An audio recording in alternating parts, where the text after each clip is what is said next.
Ethan had always trusted his parents.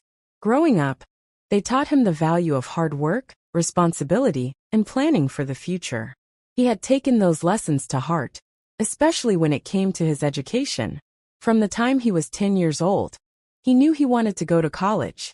He wasn't sure what he would major in at first, maybe business, maybe engineering, but he knew that getting a degree was the key to building a stable, independent life. His parents encouraged this dream, setting up a college fund in his name, and assuring him that they were saving for his future. They even showed him the account statements every now and then, proving that the money was growing. It gave him a sense of security, a belief that no matter what happened, he would have a solid foundation to rely on. Ethan worked hard in school, earning good grades and balancing part-time jobs throughout high school. Every paycheck he earned, he put part of it into his college fund. His parents always praised him for his dedication, saying it was smart to contribute to his own future. They had always been careful with money, or so he thought. They owned a small but successful family business, a home renovation company started by his grandfather. And while they weren't rich, they lived comfortably. There was no reason to think that his college fund was in danger. Everything changed the day he received his college acceptance letters. He had applied to several universities hoping to get into a good program. When the emails arrived, he was thrilled. His top choice, a prestigious state university, had accepted him. The tuition was high, but he had planned for this. Between his savings, the college fund, and possible scholarships, he was confident he could afford it without drowning in debt. Excited, he sat down with his parents that evening to discuss the next steps. He expected a conversation about housing, meal plans, and maybe some budgeting advice. Instead, he was met with nervous glances and hesitant sighs. "We need to talk, Ethan," his father said, avoiding eye contact. His mother looked equally uncomfortable. Ethan frowned. "Okay, about what?" His mother shifted in her chair, her hands wringing together. "It's about your college fund." A chill ran down his spine. "What about it?" His parents exchanged a look, and his father cleared his throat. "The money is gone." For a moment, Ethan thought he had misheard. He blinked, his brain struggling to process the words. "Gone," he repeated. His mother nodded quickly. "Yes, but let us explain." "Explain what?" His voice rose, panic setting in. "What do you mean it's gone?" His father sighed heavily. "We had to use it for something important. For family." "Family?" Ethan's stomach twisted. "For what?" There was a long pause before his mother spoke. "Lily's tuition." Lily, his younger sister. She had always been the golden child, the straight-A student, the one who wanted to be a doctor, the one his parents proudly told everyone about. He had always supported her dreams, just as she had supported his. But now those dreams had come at his expense. Ethan shook his head, disbelief washing over him. "You took my college fund to pay for Lily's tuition?" "We didn't have a choice," his father said firmly. "Medical school is expensive and she needed the money." "So do I," Ethan snapped. "That was my money. You told me." His voice broke as the betrayal hit him fully. "You told me you were saving it for me." His mother's eyes filled with tears. "We were. But when Lily got accepted, we realized we didn't have enough. We thought you could take out loans." Ethan felt like the floor had been ripped out from under him. "Loans? You expect me to go into debt while she gets a free ride?" "She's going to be a doctor," his father said, as if that justified everything. "She'll have a high salary. She'll be able to pay it back later. You, on the other hand." He stopped, but Ethan caught the implication. He wasn't going into medicine. His future career wouldn't guarantee a six-figure salary. So in their eyes, his education wasn't as valuable. Ethan stood abruptly, his heart pounding. "Unbelievable.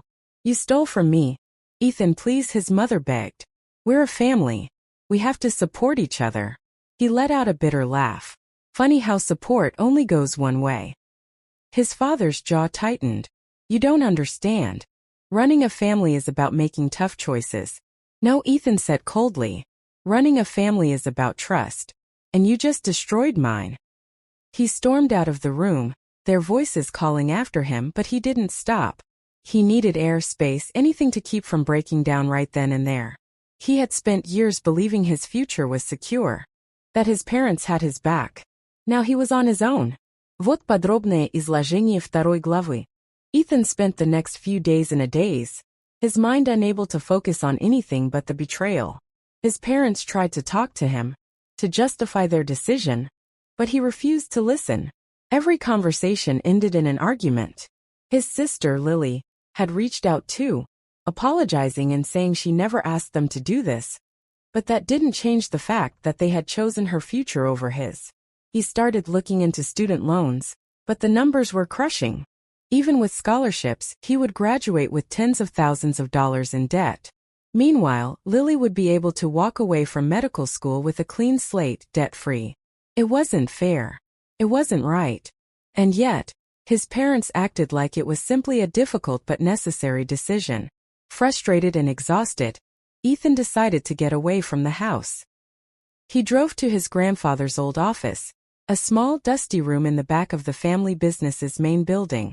His grandfather had started the company decades ago, a small home renovation business that had grown into a respectable operation. Ethan had spent summers here as a kid, watching his grandfather work, listening to stories about how he had built the company from nothing. When his grandfather passed away, Ethan assumed his father had taken over entirely. Sitting in the old leather chair behind the desk, he let out a heavy sigh. He didn't know what he was looking for, but being here felt better than being at home. His eyes wandered over the old wooden shelves filled with binders and paperwork. Then, something caught his attention, a worn leather folder with his name on it. Frowning, he pulled it out and flipped it open. Inside was a set of documents, some old, some newer, all stamped with legal seals. His eyes scanned the words, his breath catching as he realized what he was looking at. He owned half the company. His grandfather had left him a 50% stake in the business. Not his father. Not his sister. Him. Ethan's hands trembled as he reread the documents. It was all there, written in black and white. His father had never mentioned this. He had always assumed the business belonged entirely to his parents now. But according to this, the company was just as much his as it was his father's. His mind raced. Why hadn't his parents told him? Had they hidden it from him on purpose? Did they think he wouldn't find out? Or did they simply believe they could control everything without ever consulting him? Anger flared inside him. They had stolen his college fund while sitting on this secret. They had made decisions about his future, without even considering him. And yet, here was proof that he had more power than they had ever let on.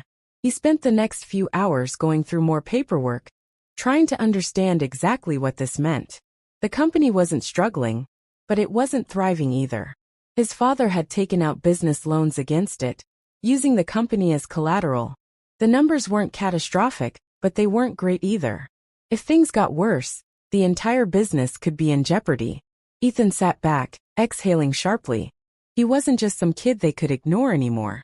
He wasn't powerless. He had a say in this, and he was going to use it. Вот подробное изложение третьей главы. Ethan left his grandfather's old office with his mind racing. The weight of the discovery sat heavy on his shoulders, but underneath the shock and anger, there was something else, an opportunity. His parents had taken away his college fund, believing he had no choice but to accept it. But they had underestimated him.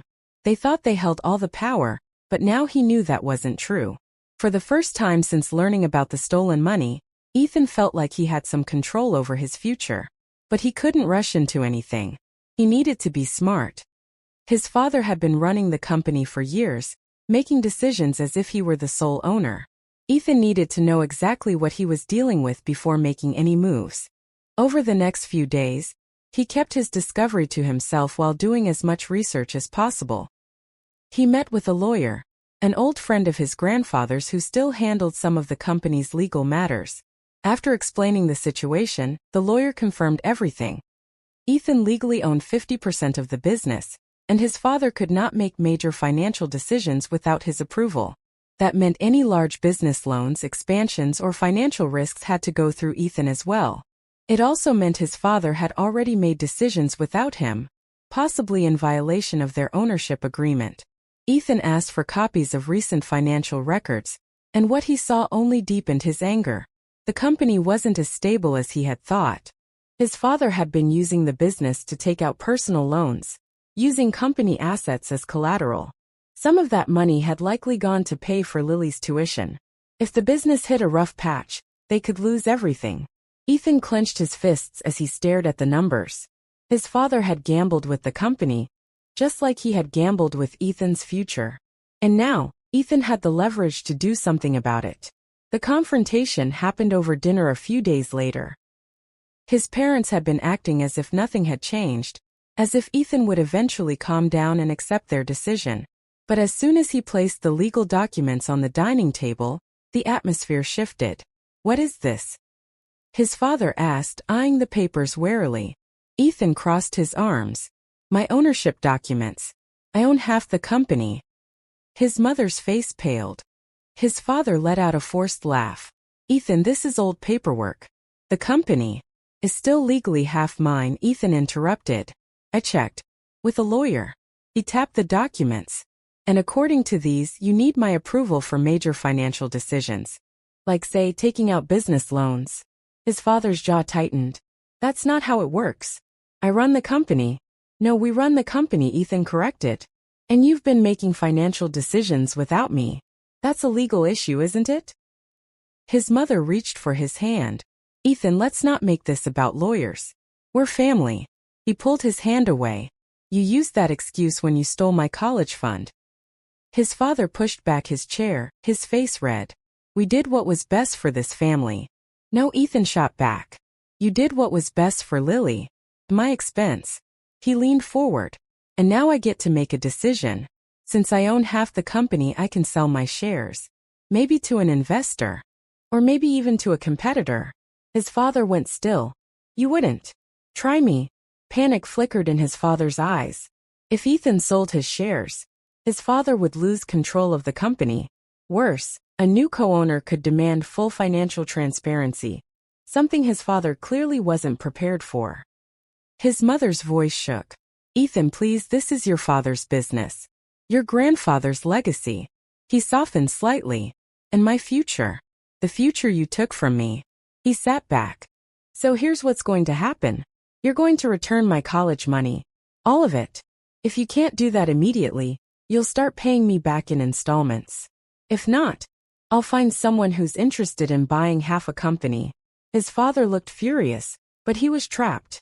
Ethan had given him no other choice. For the first time in weeks, Ethan felt something close to satisfaction. He wasn't just getting his money back.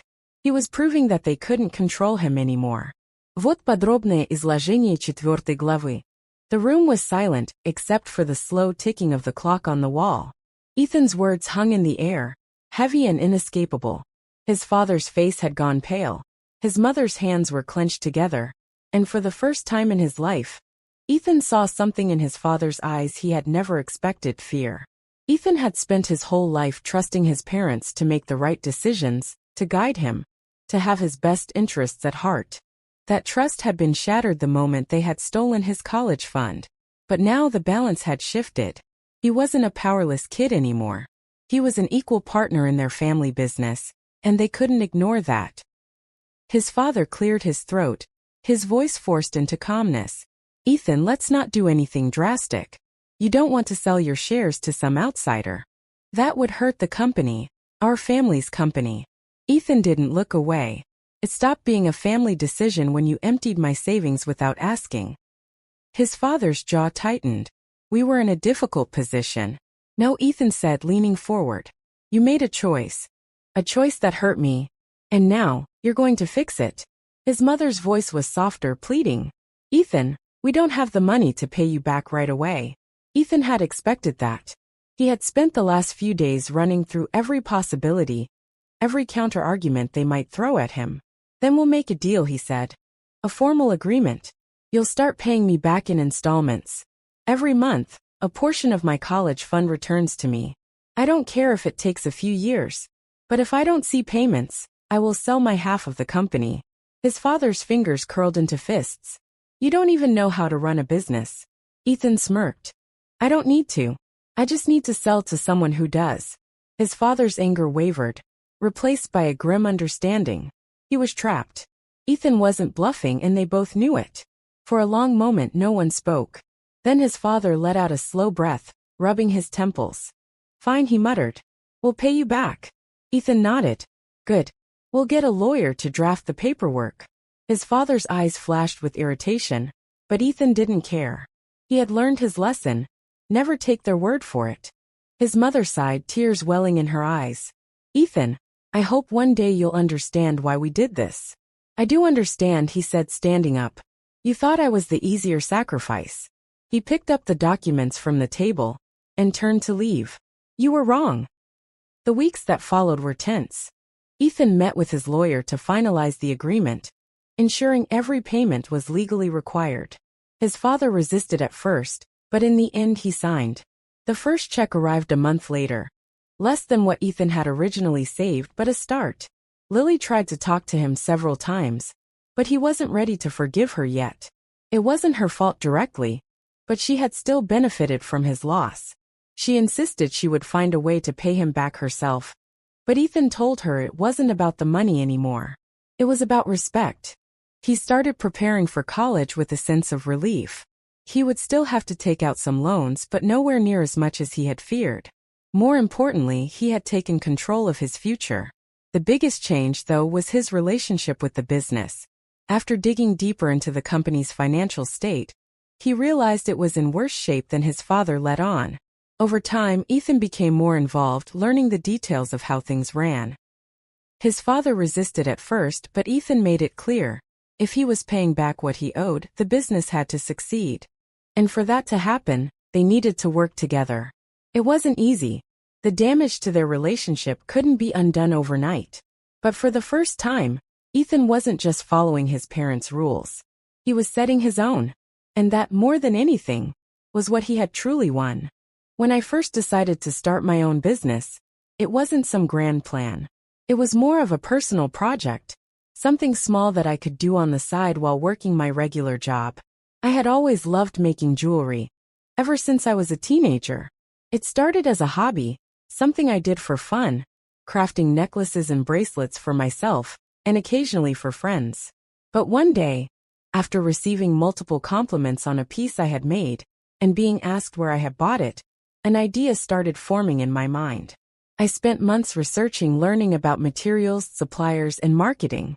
I took online courses, read business blogs, and slowly, I started putting together my first collection. It wasn't anything revolutionary, but it was mine, my designs, my effort, my creativity. I launched my online boutique through a simple website and started promoting my work on social media. To my surprise, it gained traction faster than I expected. Within a few months, I had a small but growing customer base. My sister, Emma, was one of the first people I told about my business. We had always been close in a way that siblings often are, sharing inside jokes, childhood memories, and occasional heart-to-hearts. But there had also always been an undercurrent of competition between us, something that started when we were kids, and only seemed to intensify as we grew older. Whether it was grades, friendships, or later careers, Emma always wanted to be the best. It wasn't necessarily a bad thing. In fact, it often pushed both of us to work harder. But sometimes that competition took on a sharper edge. When I first told her about my boutique, she reacted with lukewarm enthusiasm. That's cool, she said, scrolling through my Instagram page. I mean, lots of people sell jewelry online, right? But hey, if it makes you happy. I tried not to let her reaction bother me, but it stuck with me longer than it should have. I had expected her to be more excited, maybe even supportive. But instead she seemed indifferent. I shrugged it off and kept going. As my business grew, Emma's attitude shifted. At first, she started asking more questions, not in an encouraging way, but more out of curiosity, as if she were trying to gauge whether my success was something worth paying attention to. How much are you actually making from this? She asked once over dinner. When I told her, she raised her eyebrows. I mean, that's not bad for a side gig. It wasn't just a side gig anymore, though. By that point, I was considering quitting my job to go all in. My brand was developing a loyal following, and I had started partnering with small boutiques to carry my pieces. I was investing everything I had into making it work. Then little things started happening that I brushed off at first. I noticed that whenever I posted a new design on social media, similar designs would pop up on other pages shortly after. I didn't think much of it at first. Jewelry trends often overlapped after all. But then, a few weeks later, I found an Instagram account that made my stomach drop. It was brand new, with only a handful of posts. But every single piece looked eerily familiar. Too familiar. It wasn't just inspired by my work. It was almost identical. And the person running the account? Emma. I confronted her immediately, not bothering to soften my words. Are you seriously copying my designs? She scoffed, crossing her arms. Oh, come on. You don't own jewelry design. I have my own style. Emma, these look exactly like mine, I said, showing her the page on my phone. You're even using similar captions and hashtags. What the hell? She rolled her eyes. You're being dramatic. I just thought it would be fun to try. Besides, you're not the only one who can have a business, right? I was stunned. It wasn't just about her starting her own business. It was the fact that she had gone about it in such a sneaky way. She had never mentioned being interested in jewelry before. Never once said she was thinking about selling anything. And now suddenly she had a brand new shop that looked suspiciously like mine? I wanted to believe it was a coincidence, but deep down I knew it wasn't. First I tried to ignore it. I told myself that my work spoke for itself, that customers would recognize my authenticity. But things only got worse. Within weeks, Emma started undercutting my prices. She took my best-selling designs, made minor tweaks, and sold them for slightly less. And because she had a knack for social media, her account started gaining traction. Then came the fake reviews. I started noticing an influx of negative reviews on my website and Etsy store. People claiming my jewelry was cheaply made, that shipping took too long, that customer service was rude. At first, I thought it was just a few difficult customers, but then I saw something that made my blood run cold. A review that was almost word for word identical to a text message Emma had sent me during an argument the week before. It was her. I confronted her again, angrier this time. Why are you trying to sabotage me? She didn't even look guilty. Sabotage? I'm just competing. If your business can't handle a little competition, maybe it's not as strong as you think. I couldn't believe what I was hearing. Competition is one thing, but this is something else. You're deliberately trying to ruin me. She shrugged. Business is business. That night I lay awake, seething. I couldn't understand how someone I had grown up with, someone who was supposed to have my back, could turn against me like this. It wasn't just about money or sales, it was personal. But if she thought she could take me down that easily, she was wrong. The moment I realized Emma wasn't just competing with me, but actively trying to harm my business, something in me shifted. It wasn't just sibling rivalry anymore, it was war. But unlike her, I wasn't going to play dirty. I had spent years building my business, crafting my designs, and earning the trust of my customers. I wasn't about to let her take that away from me. At first, I tried to ignore her, focusing on improving my own brand, instead of worrying about what she was doing. I updated my website, improved my product photography, and started working on a new collection to set myself apart. I figured that if I kept moving forward, she would eventually get bored and move on to something else. But I had underestimated just how far Emma was willing to go. One morning, I woke up to a flood of messages from confused and angry customers. My website was down. Panic surged through me as I logged in to check what had happened. My entire online store had been taken offline due to multiple reports of copyright infringement. Someone had filed claims stating that I was selling stolen designs. I knew immediately who was behind it. Emma had been copying my work for months, but now she was flipping the narrative and accusing me of stealing from her. I was furious. It took days to resolve the issue, sending proof to the hosting platform that my designs were original and had been online long before hers. Eventually, my site was restored, but the damage was done. Orders had been delayed, and customers were frustrated.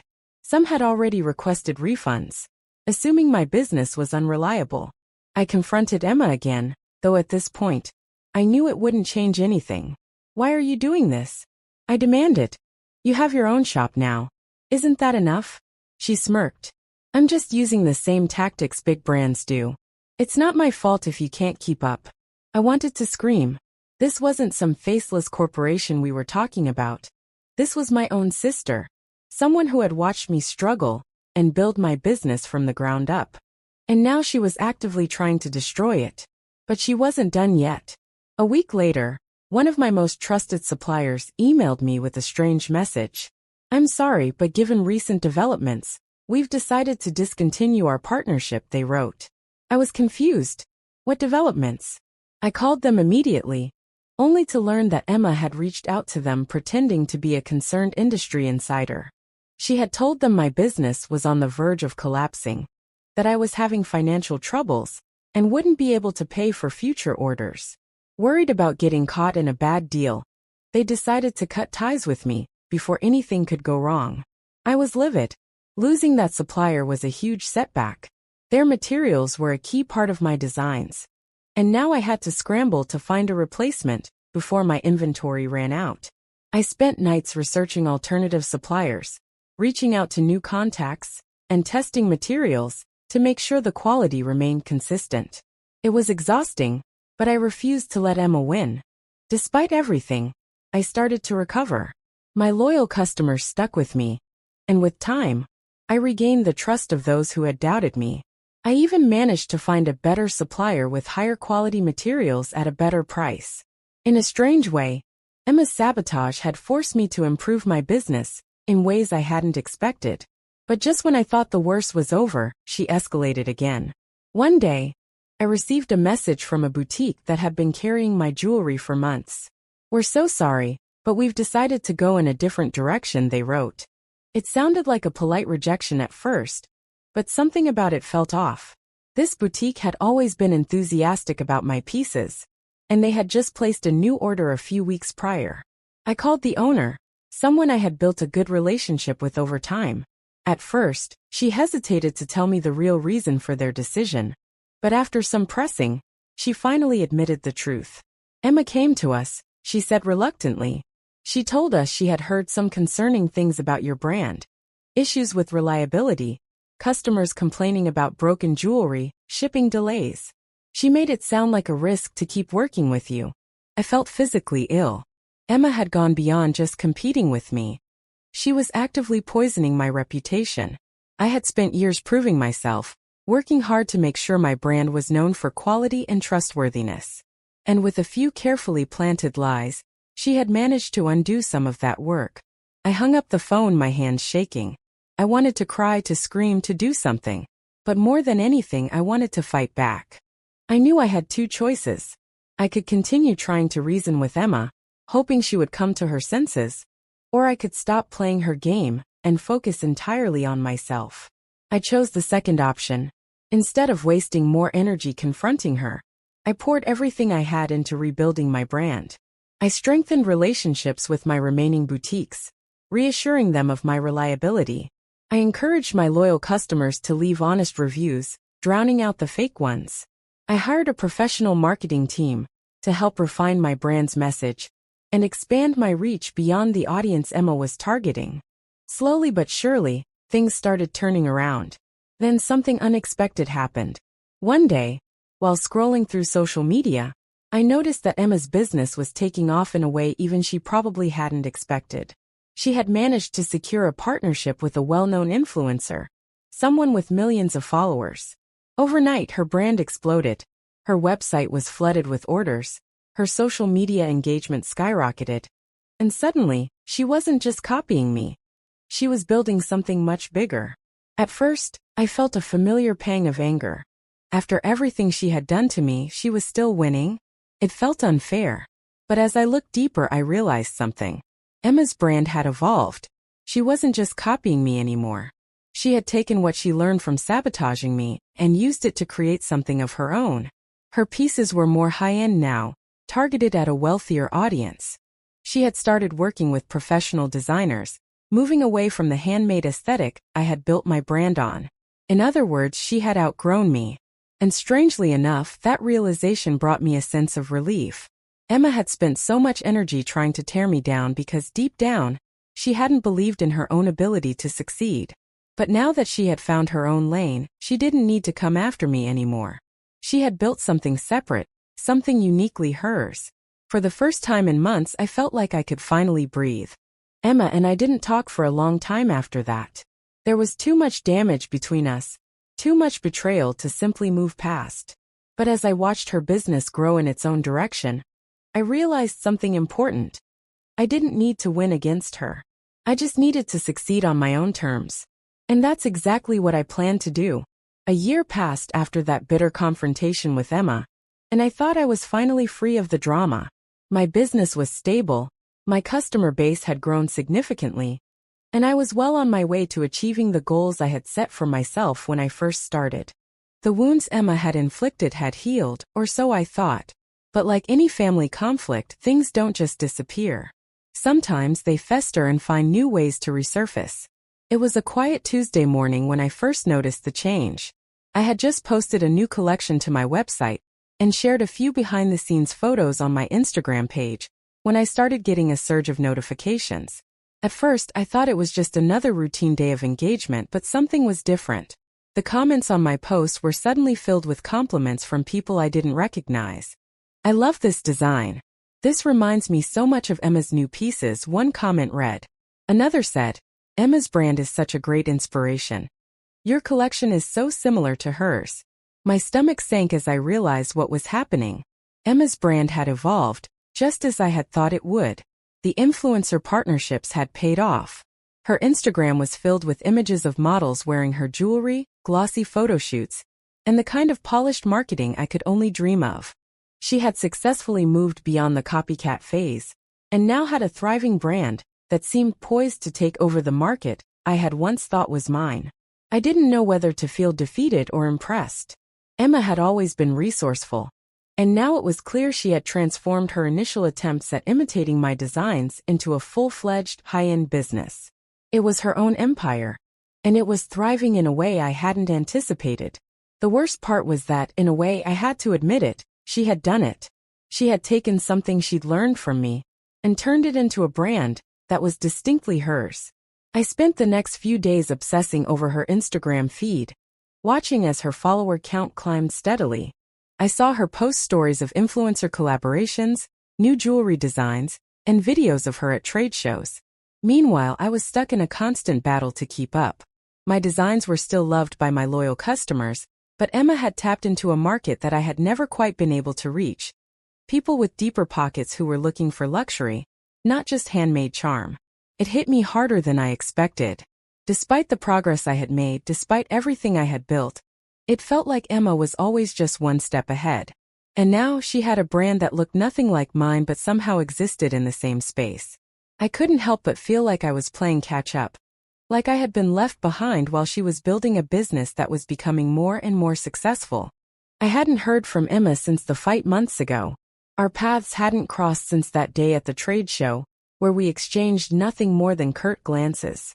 In fact, we hadn't spoken at all. I didn't even know if she cared to talk to me. But the truth was, I didn't know what to expect anymore. When someone has tried to destroy you, and then successfully risen to the top, you wonder if they ever had any real interest in reconciling, or if they were just waiting for the right moment to claim the spotlight for themselves. A few weeks after my realization, I received a message from an unfamiliar number. At first I thought it was spam, but something made me open it. It was Emma. "Hey, I know it's been a while," the text began. "I've been meaning to reach out for a while, but I wasn't sure how. I just wanted to say, well, I'm sorry. I know I've made things difficult for you, and I don't expect you to forgive me, but I want to at least acknowledge that I've been a jerk. I know we've been rivals, but I respect what you've built. I always have. If you're open to it, maybe we can talk soon." I stared at the message, reading it over and over.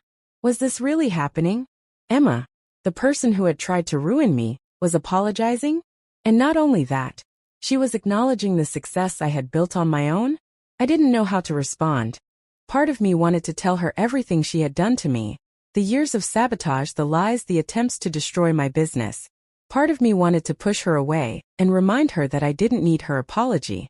But another part of me, the part that wanted closure, knew that if I didn't take this opportunity, I'd never have the chance to move on. I took a deep breath and texted back. "I don't know what to say. You've hurt me more than I can explain. But I've also learned a lot from all of this. I've learned to trust my own instincts, to fight for what I've built, and to not let anyone define my success. So yes, I'm willing to talk.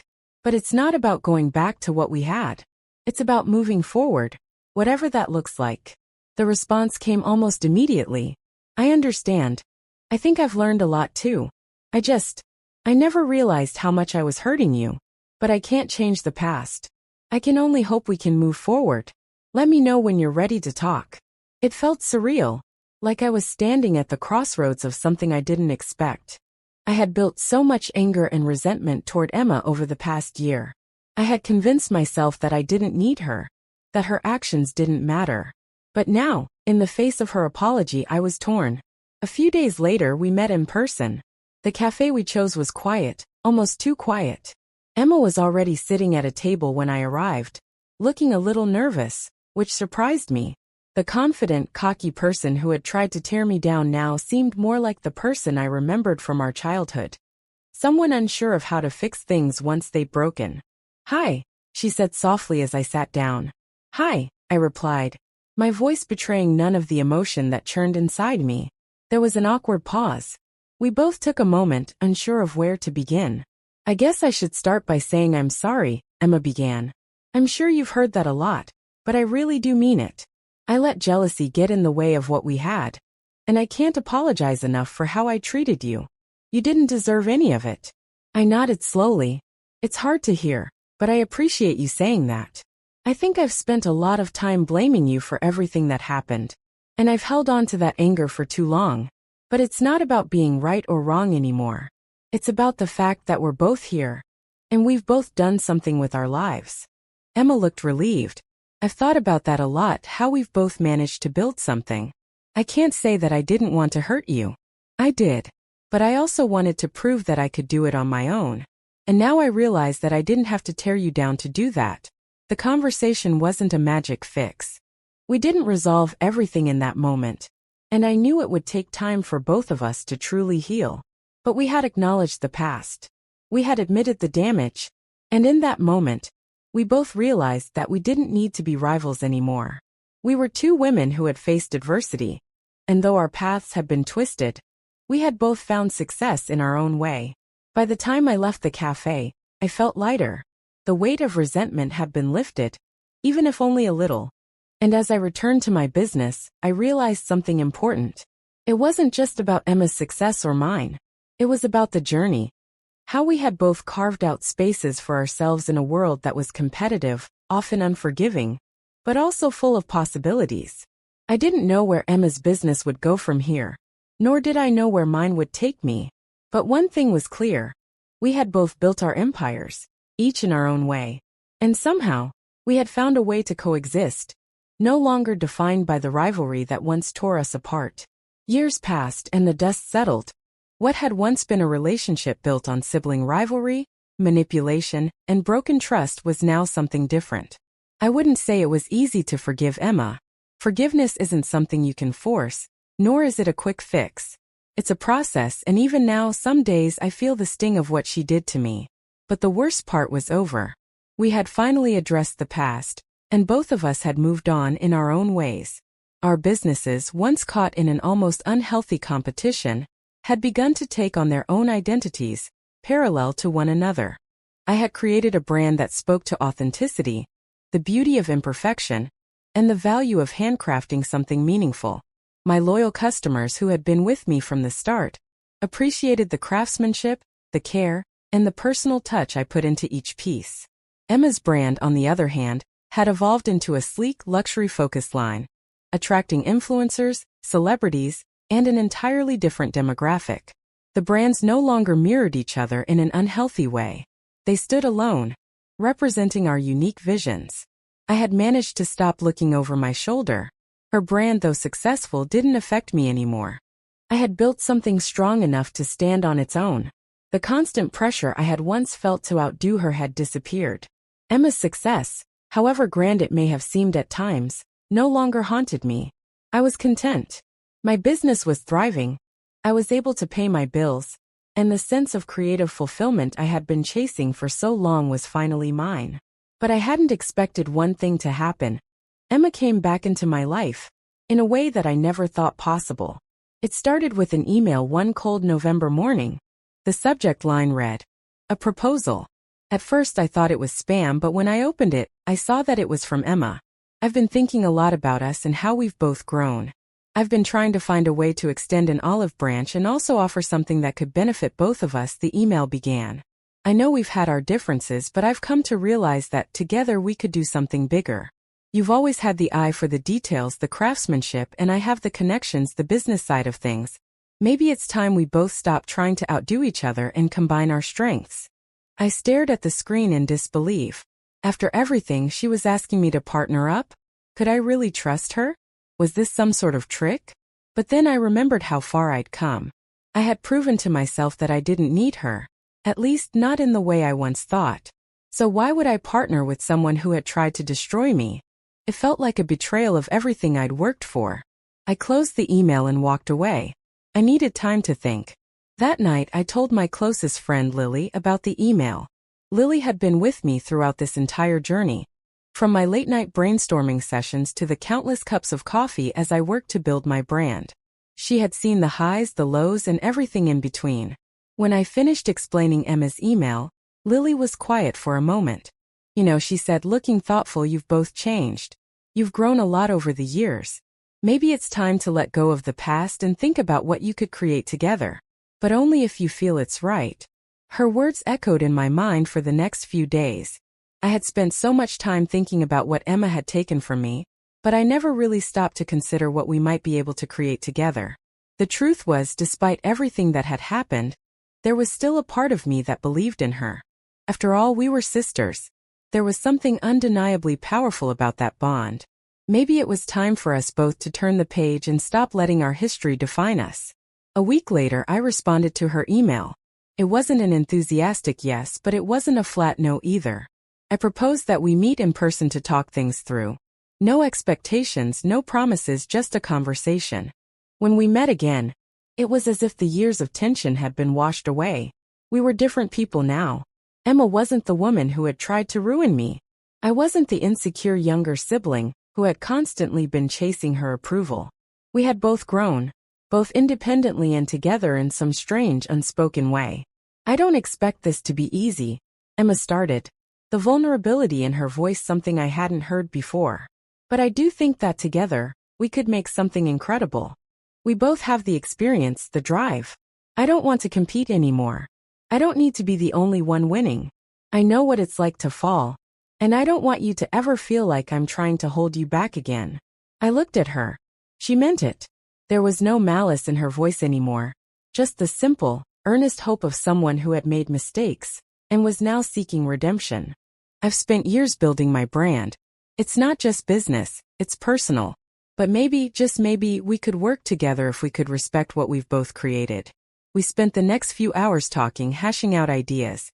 She spoke about her vision for luxury, her desire to branch out into bigger markets, and how I could help with the artisanal side, adding value with the handmade quality that had always been my trademark.